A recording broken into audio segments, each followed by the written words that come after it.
What if I told you that if Anton Harrison and Walker Little are very, very good bookends, that means the Jaguars will make a deep playoff run? Would you believe me? Stick around and see if that's what I tell you here on Locked On Jaguars.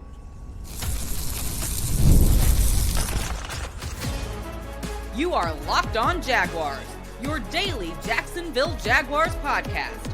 Part of the Locked On Podcast Network, your team every day. It is your team every day here on Locked On Jaguars. We thank you for making us your first listen. I'm Tony Wiggins, the host of the Locked On Jaguars podcast. You can find wherever you get your podcast, man. Just make sure you tap in to whatever location that is, whether you watch or listen, and make sure you do not miss an episode of the show. Tony Wiggins, like I said, and what we do here is we break down all of the subjects that you might want to hear about the Jacksonville Jaguars each and every day. They're in minicamp right now, but we're taking this time to point out different parts of the roster, and that's exactly what we are going to do today. All right, and by the time this show ends, what we're going to do is make sure that we give you a little bit of a conclusion, and I'm going to let you know exactly what I think this offensive line is going to be capable of. I'm going to give you a little bit of their ceiling, and I normally don't do that, but I'm going to do it today because I know you want to hear something interesting. We're going to talk about Shawn Sarrett, the offensive line coach, his resume, and what makes him the man that's qualified for the job, because the job is one that is of a big undertaking, and that's where we're going to head and start the show off today here, talking about Walker Little and Anton Harrison, and saying that they can have a huge, huge impact. Of course they can. And it could be swift, sudden, and unexplainable to a lot of people. There may be people that are saying, how did the Jaguars improve that much with just coaching changes and adding Travis Hunter? There's a shot here. There's a chance here that with the Jags, what you're going to end up getting is a situation where they're way better than people think they are. It's going to be a little bit of a reprieve, too, if you will, for somebody like Trent Baalke and Doug Peterson, kind of like a retrieve and the slap in the face at the same time. It's because I never thought they were as far away as their record indicated, right? I never thought that those guys weren't doing some things correctly. It's just that the one of the main things that you have to do to win in the National Football League is control the line of scrimmage on both sides of the ball. That is something the Jaguars have failed at miserably over the last 5 years, at least. If you can't dominate the ball on both sides of the ball, then that kind of shortens up the list of things that you can do, right? Then you have to start throwing pasta at the wall to see if it's al dente, if it sticks or not. You have to try to figure things out on a week-to-week basis and give press conferences where you give vague answers, because you can't identify just where are we going wrong. Y'all know, y'all get what I'm talking about. And that's why I said it could be the thing, like when it's missing, you don't identify it, right? Because you're in denial. But if it's not missing, or if you're heading into a season like right now, and I said, if you're going to compare and contrast what could happen this year with what has been happening, people are going to be mind blown that the Jaguars were as close as they were. And the reason why I'll say that is this. It's because the offensive line is the one area that will embarrass your team over and over again, and you have no clue that they're playing as poorly as you think they are. There are a lot of people that want to point out the PFF ratings of guys like Brandon Sheriff and saying that Ezra Cleveland wasn't that bad, and well, Cam Robinson was terrible, but when he left, Walker Little wasn't that bad, and well, Anton didn't play as well as he played before, and believe it or not, Mitch Morse wasn't that terrible. But then collectively, they have a terrible, terrible offensive line, and folks act like they don't know what the problem is. It's something that I've argued with somebody about over the last 4 or 5 years. And then what happens? The Jaguars change everything. Everything. Didn't keep anybody around that's going to justify picks. Didn't keep anybody around that's going to sit here and think that their picks and what's wrong. It's the people that's coaching them. Started completely over, and in one cycle added 5 bodies to the offensive line. And it doesn't come as a surprise that the EVP, the first time EVP, is a Hall of Famer who played offensive line, is one of the best who's ever done it. Not peacocking because I was right about that. I'm peacocking because it should have been obvious to everyone. You shouldn't need a Pro Bowl offensive lineman to be the EVP before they throw 5 bodies at. First of all, throwing 5 bodies at one position group is diabolical, but it had to be done. But that just shows you how bad it was. I think at some point they're going to have an interior 3 that's totally different. Maybe not early in the year. Maybe Ezra Cleveland tries to fight somebody off, but I wouldn't be surprised if one of the people that they picked up in free agency or Wyatt Milliam bumps Ezra Cleveland back at some point this year, and they have a totally new interior 3. Also wouldn't be surprised if they played Pat McCarry at left guard and then gave somebody else a chance to win the right guard position or just created opportunity. But the key to this entire thing, in my opinion, are those tackles. Anton Harrison, former first-round pick, and Walker Little, second-round pick, who is now going to be in the first year of a long-term extension, well, 3-year extension. And that move either was justified or it crippled the team in going out and getting a left tackle because they have to see what they have in Walker Little. But all is not lost because there's a new coach in town. And I believe that a shift in philosophy, a shift in the way that they're taught, a shift in the thing that's the most important, a shift in mindset, a shift in their body language, a shift in their mental attitude is going to make this line play better, along with the competition that was injected right into the middle of that depth chart. We'll discuss that and more. Shawn Sarrett, the offensive line coach, go over his resume and then come up with a conclusion in segment 3, where I'm going to tell you exactly how good I think the Jaguars offensive line will be, which will in essence affect this team long term. We'll discuss that more in just a second here on Locked On Jaguars.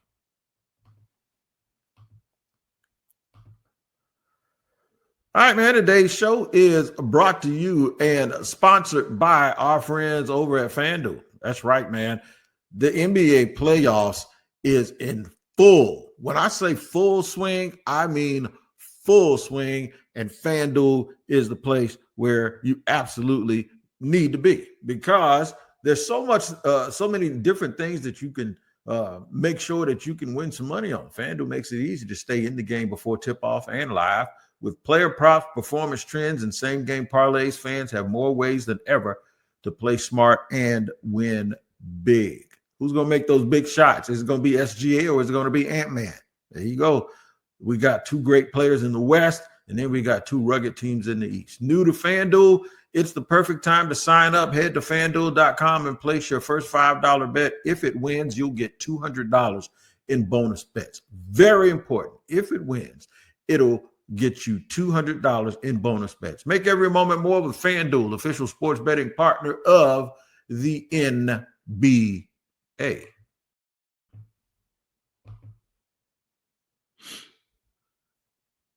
All right, ripping and running here on Locked On Jaguars, where it's your team every day. We thank you for making us your first listen. Gave you a little bit of a sort of a tour guide or a walk back through the thought process of the offensive line, some of the things that have been going on in Jacksonville for a long time, and one of them is that they've been hedging their bets on the offensive line and not really creating competition. They took Walker Little with in the second round in 2020, and then they re-signed Cam Robinson a couple of years ago to an extension. And then they made the decision, because they re-signed Cam Robinson, that they weren't going to keep Juwan Taylor because of the inflated number that he was offered from Kansas City, which if they had offered him some money early in the year, they could have kept him. And granted, he won a Super Bowl, but he's left a lot to be desired lately with his play. So they replaced him with Anton Harrison. And at some point, folks around here are thinking that it's going to be Anton Harrison and Walker Little. Well, it just has to be, doesn't it? Or they're going to trade Walker Little and keep Cam Robinson. Something has to happen here. Or are they going to move Anton Harrison over to left tackle to his true position that he played in college and create competition with Walker Little and somebody else at right tackle? None of it. They're going with Walker Little and Anton Harrison, and it's the right thing to do. But what's going to determine how right that thing is how right they get the offensive line and how they actually get the unit to play better. It is extremely important, in my opinion, that a team that has professed their love of being able to run the football get people up front that embody the mentality of an offensive lineman that wants to come out here and run the football and road grade people. So that's where I think you saw the Fred Johnsons of the world picked up, the depth, all right? That's where you saw James Hainsey, who they're very familiar with, and Pat McCarry, who does a really, really good job of getting out in space and getting leverage and then being a Swiss Army knife and being able to move up and down the line of scrimmage. But the key to all of this is them being able to tap into the potential of what I've always thought is one of the hardest positions to find really, really good players at. And those are the bookend positions on the offensive line, left and right tackle. And they're both equal to me now because the way teams are playing, teams aren't just playing those big ends on the right side of the offensive formation now. They're using speed rushers everywhere. So the right tackle over the years has become a guy that might be just as athletic as the left tackle. In the case of the Jaguars, that's probably what you have. You may have a more, if Anton Harrison is going to line up at right tackle, he may be technically your best player. Out of all of them, he's the highest drafted guy, right? So there may be a lot of talent there that's untapped. There may be a lot of untapped talent in Walker Little. Instead of worrying about what he doesn't do very well, just make those guys, are those guys capable of doing the things that you want to do? Can they really pull? Can they get out in space? Can they move their feet? Can they get in front of people? Can they affect the defense to the point where running backs will have lanes? Can they perform in short yardage? Man, if the Jaguars ever get inside of the 5-yard line and can just run the ball 3 straight times and get into the end zone, that would make them a better team because they struggle with that. They hid from the grind too. And this is what I was inferring when I was talking about them in the first segment. When your offensive line isn't good and you start reaching, the reason why you're in denial about it is because you don't want to admit that you're not strong enough and big and physical enough, because that's not a problem you can fix during the season. And if they come out and start saying that stuff right smack in the middle of the year, anybody that knows football will know, okay, well, we're done this year. We just got to worry about next year. And that's why they refused in the past to come out and tell you that stuff. But then when the end of the season comes, they come up in front of the microphone and say, we're not big and strong enough. Like, duh, we know that. I said that in week 11. In 2023, I said, they got a problem. And they can't hide it anymore. I was wondering why the offense got off to such slow starts and the defense was like leading the league in turnovers, and the Jags record was like 7-3 or something like that, right? And I'm sitting there going like, is something missing about this team? They ain't got no hind parts, man. As soon as they played a really, really good team, the game started out with an 18-play, 11-minute drive, and the Jaguars were done. And I saw it.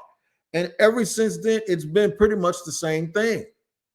They ain't got no hind parts, man. They ain't got no sand in their pocket. They can't push anybody. And this is a physical football game. So in steps Shawn Sarrett. Let me give you my man's resume here real quick. I'm going to read it straight off of the Jaguars webpage. Sarrett enters his first season with the Jacksonville Jaguars as offensive line coach in 2025, his 14th coaching in the league. Most recently, Sarrett served as offensive line coach for the Minnesota Vikings. It was assistant offensive line coach. In 2024, he served as the Vikings unit that finished top 10 in the NFL. I recall him running the ball all the time last year with Aaron Jones and Sam Darnold having time and, all the play action that they were running, right? And prior to joining the Vikings, he spent 3 seasons with the Los Angeles Chargers as assistant offensive line coach. He also helped the Chargers rank in the top 3 in the NFL in passing offense in back-to-back seasons in 21 and 22. Sounds like the dude has an extensive resume. More than that, I've had someone come up and tell me, you wait till you hear this new offensive line coach. No, he's smart. He's as smart as they come. He's one of the best there is. Okay, that came from the telly too. I think they got it right from a coaching perspective. And if they get it right from a coaching perspective, they can get it right from a physical, technique, and then a mental perspective with their players. I think these dudes have been chomping at the bit to go bust somebody in the mouth, but they were running that finesse. Running all of that finesse, getting the ball out quickly. Not having the attitude that they need to just be able to bruise people and move people out of the way, right? It's just not what they were doing. Okay? Well, now I think they're going to change that a little bit. I absolutely believe it's all going to have a chance to be changed. And the Jaguars on their website have not updated their depth chart yet. But the Jaguars basically threw more bodies in the offseason at the offensive line, threw more bodies on the offensive line, which is 5. If they keep 10, that means half of them are going to be replaced. Sometimes these teams only keep 9. And that would mean they would have thrown more than half of the new people or bodies on the offensive line would be new people. It means that they needed an influx of talent. Chuma Edoga is sitting right there at left guard. Left tackle is Fred Johnson behind Walker Little and Ezra Cleveland. Wyatt Milliam, according to this, is going to work a little bit at right guard with the backup right tackle being Cole Van Lannon. Javon Foster, who was a 4th-round pick last year, is listed as 3rd team on here. Jonah Monheim, who I think has a legitimate chance to take Luke Fortner's lunch money, is also on the offensive line. More than anything, though, I think it's having new blood, new coach, and not having Phil Rauscher in here, who was basically the little brother or nephew type to Doug Peterson. All of the friendly stuff. No, these guys seem like they get along, this new staff, but it seems like they get along in a whole different type of way, right? They talk about physical and mental toughness, moving people, having the intent of being destructive when you come out of the huddle and making the other team know it. I really believe it's not just going to be about design, but it's going to be about the internal part of it, the heart, the guts, the mindset that's going to turn this offensive line into a good one. Do I think it's going to be enough? Yes, and I'll tell you why in just a second here on Locked On Jaguars.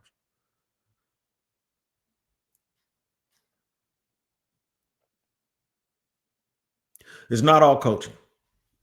It's not all personnel. It's a combination of everything. When they say you cross your T's and dot your I's in the National Football League, to be a team that wins every single week, you have to be efficient. You can't play, pretend, and talk like you're going to be physical, but don't have the mental and the physical capability to be able to go out and do that. It's obvious that there's a combination here that has plagued this team. So we're not going to point out problems. We're going to look for solutions. They know what they want to try to do over at Everbank this year. They know how to do it. They know what it looks like. They felt like they needed to go out and get people who could help them do that. And that's why when they went out and got 5 offensive linemen, you knew that they did not feel that the offensive line, as it was currently constructed when they took over or previously constructed, was good enough for them to be able to get theirs off the way they want to and play the type of football and move how they want to move. So therefore, an influx of talent. And that's an ongoing process that's going to always be something that I think they're always going to be trying to upgrade. You saw they just added another tight end. They had 2. They didn't draft one, so they went and got another one, a veteran tight end who had previously played for the Bills, and that was an upgrade. I think they're going to constantly keep doing that. But at some point, the people that you draft and the people that you pay have to be the people that play some role in your depth chart, right? So it's not just player procurement. I think the part of this that's getting overlooked is the mindset, right? It's the mindset. I'll get to that in just a second. The other thing you're going to have, other than the player procurement, is the coaching, the little things, the technical aspects that allow. There's just some coaches that coach better than other people. Dante Scarnecchia was one. Hudson Houck was another. Howard Mudd was one for a number of years. And now Jeff Stoutland right now for the Eagles seems like he can do things with players that other coaches can't do. Did it last year with Mekhi Becton. There's something about being around other great players and coaches that have high expectations that can teach the technical and the mental and physical aspects of the game. And sometimes you just see a different player. Usually you see it when a player leaves. But I think in this case, you're going to see a lot of guys, especially at the offensive line room, step up. And it's going to be because of the new staff. So you add players, you add a new way of coaching, a new outlook on looking at things. But then the last part the one that I said I was going to skip was the mindset. You have to want to come out and take pride in making the guy quit on the other side. It starts in the strength and conditioning. It starts in your diet. It starts with you going home and getting sleep at night. If you want to be a team like the Detroit Lions and physically come out with the mindset that you're going to whoop people, and it don't work all the time because sometimes you come out and you get whooped, right? Like the Eagles, they whooped up on Kansas City after Kansas City was whooping people all year long, at least on the interior of their offensive line. But it doesn't always work. But you got to be who you are, whether it's going to work or not, right? That's just who you are. Baltimore, they had some problems on their offensive line last year, but what happened? They kept running the ball, and they just eventually it all kind of came together, right? Because you're going to be who you are. You're going to have an identity. And a lot of people always look at the Jaguars and say, who are they? Well, last year, a lot of analysts said that they were soft. Even former coaches said that. If you're going to be mediocre, at least be physical. At least have people talk about how you play. You're going to win more games if you're able to do that. If you're able to get on the 5-yard line first and goal, you should feel confident that you can run that thing 4 times and score, at least, maybe even 3 times. That starts with a mindset. That starts with who you are, who you want to be, what type of player you're going to be. That starts with the way you lift weights, man, and the way that you eat your broccoli and the way that you eat your chicken breast, all of that stuff. I had a bodybuilder tell me one time that his athletes would get better results when they yelled at the end of their reps. He says, if you don't see the intensity, you're not going to get it, right? I thought that was hogwash until I saw one of the best that ever did that actually say the same thing on TV. You have to give it your all, especially when, how you going to convince somebody that you're tough and you don't act like it? You have to be mentally and physically ready to go. You can't be one of those offensive linemen like last year. The one thing I didn't like about Brandon Sheriff, and I know that he was old, was it seemed like he was always on the ground. And then he'd always come back into the game. And I'm like, well, if you can run back in the game that quickly, you probably shouldn't have been laying down there. That stuff breaks up the rhythm of a team. I think Shawn Sarrett, coming from where he did, he coached 1 year under Hank Fraley, who's a really, really good offensive line coach with Detroit. He worked with some really, really good units in at the time it was San Diego with the Chargers organization, and now last year with Minnesota Vikings. Ironically, where Cam Robinson actually got traded to, and where Ezra Cleveland came from a year and a half ago. So don't be surprised. Like, I'm not saying that he's going to bench Ezra Cleveland because they traded Ezra Cleveland. That probably wasn't his decision. Just like James Hainsey got benched, but yet and still Liam Cohen said, hey, let's go get James Hainsey to be our center. You can't always attach a demotion to an assistant coach, not necessarily. I just think it's something very, very interesting we'll have to consider and we'll have to think about as this preseason really, really does get started. When they put on full pads, the physicality. I want to see it. I want to find out in training camp what they're doing differently in practice. How are you establishing that mentality? Are you going to see more actual live action in practice to establish that physicality? Just to watch it from afar, watch all the different aspects of it work. Watch how some of this is, I know it's a fresh start for a lot of people, but some of this is you're going to have to really reteach people how their thought process should be when it comes to playing football. Jimmy Johnson did it when he went to Miami, and they asked Nate Newton and others, what's going to happen when you get to Miami? He said he's going to trim the fat. He's going to trim the fat. Because he had a lot of big fat offensive linemen, Jimmy did in Dallas, but they were in shape. They looked like they were in shape, but they were. And sure enough, Jimmy goes down to Miami and guys are huffing and puffing, thinking that, well, you like 330-pound offensive linemen. Yeah, but he likes them to be able to run around. So the first thing that he did was he came into Miami and he said, we're going to stop guys from moving backwards to make guys move forward. And I think the mentality of the Jacksonville Jaguars moving forward is they want to be people movers. They want to scare you. They don't want to finesse you and trick you. And that's why I'm looking forward to this offensive line coach, and turning Anton Harrison and Walker Little into maybe not all pro type players, but guys that are those Pro Bowl alternate types. That'll be good enough for me, and I think it'll be good enough for the team. I think they're going to be able to do it. I think at least one of those guys, if they stay healthy, one of those guys is going to be a very, very good player, and the other one is going to hold his own, and they're going to play complementary football. And I look forward to the coaching and to the new philosophy, getting those guys out in space, allowing them to use their feet. I'm really looking forward to it. I think it's going to really help this team go from being one of those teams that loses a lot of close games to one that wins a lot of close games. And I put that range between 9 and 11 games as of this point. And if that's going to happen, the offensive line has to step forward. You want to find out who can make the 10 bodies that they might keep on the offensive line. Make sure you look at Locked On NFL Scouting with Kyle Krabs and Joe Marino, because those two, they know every roster in the league from top to bottom, and they'll make you a smarter fan for this NFL football season. Make sure you tap in wherever you get your podcasts. All right, I'm Tony Wiggins. We'll see you next time here on Locked On Jaguars.